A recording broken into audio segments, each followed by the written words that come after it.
సాంబార్ జేయడం గూడా ఓ పెద్ద గొప్పేనా అనడం గాదు. ఒకసారి ఇట్లా ట్రై చేయండి. నిజంగా చాలా అంటే చాలా బావుంటది. అండ్ నేనైతే ఫస్ట్ కందిపప్పును ఉడకబెట్టి పక్కన పెట్టుకున్నాను. అండ్ ఇక్కడ వెజిటబుల్స్ కూడా తీసుకుంటున్నాననమాట.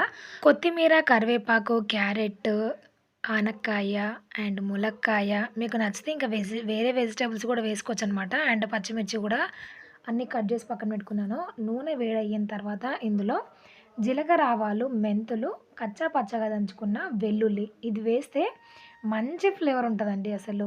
మీరు అందులో ఆయిల్‌లో ఫ్రై చేస్తున్నప్పుడే ఒక మంచి సువాసన అయితే నిండిపోతదనమాట. అండ్ ఎండుమిర్చి గూడా వేసిన తర్వాత ఇవన్నీ లో ఫ్లేమ్‌లో వేయించుకుంటే కొంచెం టేస్ట్ అనేది బావుంటది. అండ్ దీంతో పాటు పచ్చిమిర్చి, ఆనియన్స్ గూడా వేసుకోండి. నేనైతే ఇక్కడ చిన్న ఉల్లిపాయలు, సాంబార్ ఉల్లిపాయలు అంటారు గదా! అట్లాంటివి యూజ్ చేస్తున్నాను. అండ్ చూడ్డానికి కూడా చాలా అంటే చాలా కలర్‌ఫుల్‌గా మంచిగా అనిపించింది. టేస్ట్ కూడా అంతే బావుంది. అండ్ ఇందులో ఒక టేబుల్ స్పూన్ అల్లం వెల్లుల్లి పేస్ట్ కూడా వేసి పచ్చి వాసన పోయేంత వరకు ఫ్రై చేసుకోవాలి. అండ్ క్యారెట్ ముక్కలు, మనం తీసుకున్న ములక్కాడ ముక్కలు, సొరకాయ ముక్కలు ఒక్కొక్కటిగా వేస్తూ వేయించుకుంటూ ఉండాలనమాట. మీకు నచ్చితే వేరే వెజిటబుల్స్ కూడా వేసుకోవచ్చు ఇందులో. వంకాయ కూడా వేసుకోవచ్చనమాట.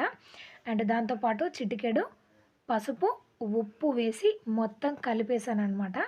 కలిపేసి టాస్ చేస్తారంటారు కదా! అట్లా బౌల్ తోటి కిందకి, మీదికి అన్నాననమాట. గరిటె పెట్టి గాకుండా.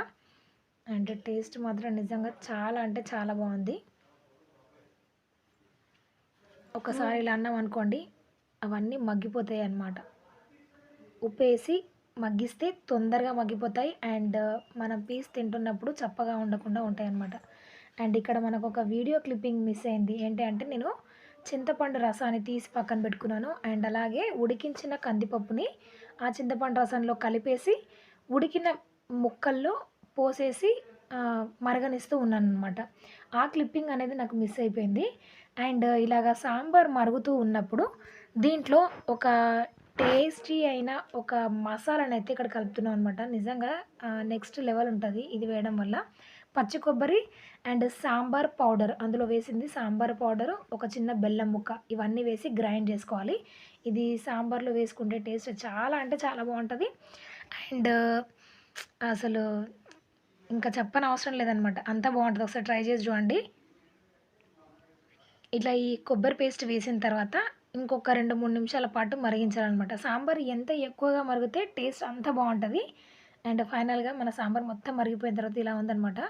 వేడి వేడి అన్నంలోకి ఎంత బావుంటదంటే ఒకసారి ట్రై చేసి చూడండి. ఇలాగ పచ్చి కొబ్బరితోటి ట్రై చేసి ఎలా వచ్చిందో కామెంట్ సెక్షన్‌లో తెలియజేయండి. ఫ్రెండ్స్ అండ్ ఫ్యామిలీ మెంబర్స్‌కి షేర్ చేయండి. మరికొన్ని డిఫరెంట్ వీడియోస్ కోసం ఛానెల్‌ని సబ్స్క్రైబ్ అవ్వండి. Thanks for watching. జై శ్రీరామ్.